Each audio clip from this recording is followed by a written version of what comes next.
Yes. Bless you, thank you. HRT and thyroid medication, women who are on both.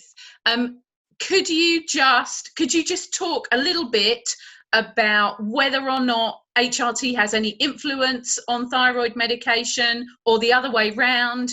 And just for those women, because we do have quite a lot of women who are on both now, and about monitoring for, kind of for their medications. Well, we've talked about sex hormone binding protein. Yeah. Another protein which is important, particularly in terms of binding thyroid hormone, is albumin. And so when women are using oral estrogen particularly, or higher doses, there is a potential change in the proteins that bind the thyroid hormone. And we know that bioavailable hormones are the ones that are free from these proteins. So it may be that the dosage of thyroid hormone when somebody goes on to hormone therapy may need some adjustment. So it's important that that's monitored.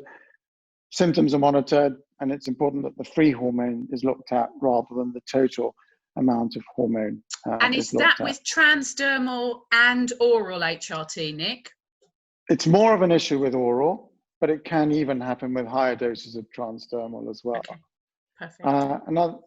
Another example of this is in pregnancy, for instance. Often we have to adjust the doses of thyroid medication in pregnancy, again, because other hormones are influencing the binding.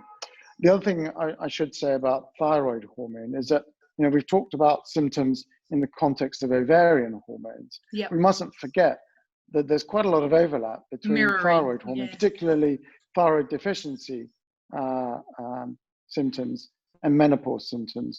So I think it's really important that the thyroid is monitored as well as the other hormones, where particularly there is persistence of symptoms.